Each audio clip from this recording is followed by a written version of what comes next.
ভাই, জি ভাই বলেন। 100 বিরিয়ানির প্যাকেট লাগতো, দেওয়া যাইবো? জি অবশ্যই। কোনো পার্টির জন্য নাকি?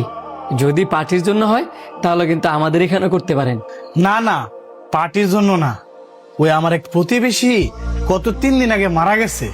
তো আমি চাইতেছি উনার হয়ে আমার পক্ষ থেকে 100 গরিব দুঃখী মানুষদেরকে খাওয়াইতে।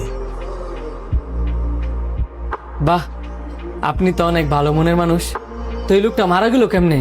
আরে আর বললেন না, উনার তো আত্মীয় স্বজন কেউ নাই, তাই উনি নিজেই কাজ করতো, নিজেই খাইতো। কিছুদিন আগে শুনছিলাম উনি নাকি অনেক অসুস্থ, তাই আর কাজ করতে পারে নাই। কাজ করতে পারে নাই দেখা খাইতেও পারে নাই, এ কারণে না খাইতে পারে মারা গেছে। কি বলেন, একটা মানুষ না খেয়ে মারা গেছে? ফ্যামিলি আত্মীয় স্বজন কেউ নাই তো, এই কারণে না খায় মারা গেছে। আত্মীয় স্বজন নাই থাকতে পারে, ফ্যামিলি নাই থাকতে পারে, কিন্তু আপনারা প্রতিবেশী তো আছিলেন। আপনারা প্রতিবেশীরা থাকতেও একটা মানুষ না খায় মারা গেল। প্রতিবেশী হয়েছে দেখে কি হয়েছে, আমাদেরও তো একটা ফ্যামিলি আছে। আমরা নিজেরাই তো যে যার কাজ নিয়ে ব্যস্ত থাকি।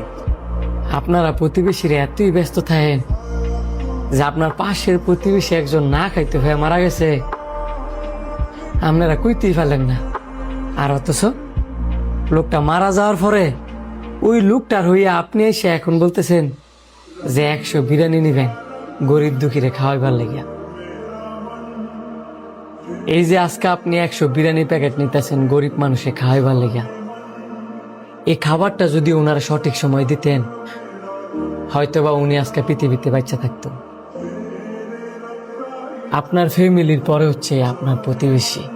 আপনি জানেন আমাদের রাসূল সাল্লাল্লাহু আলাইহি সাল্লাম প্রতিবেশী নিয়ে কি কয়ে গেছে? আমাদের নবীজি বারবার কয়ে গেছে, যে ব্যক্তি আল্লাহকে আমাদের নবীকে বিশ্বাস করে সে যেন কখনো তার প্রতিবেশীকে কষ্ট না দেয়। আমাদের নবীজি 3 বার আল্লাহ তাআলার কসম খায় কইছে সেই মুমিন ব্যক্তি নয় যার অত্যাচারে তার প্রতিবেশী অতিষ্ঠ। আমাদের নবীজি আরো কয়ে গেছে যে তুমি ভালো কিছু খাওয়ার আগে তুমি তোমার প্রতিবেশীর খোঁজ নাও যে তারা কি খেয়ে বাচ্চা আছে।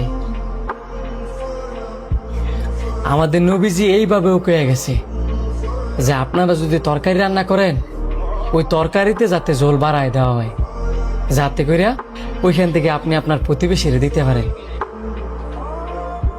আর আপনাদের নাকি প্রতিবেশী মারা গেছে না খাইতে হইয়া, আর আপনি সেটা কইতেই পারেন না। আফসোস,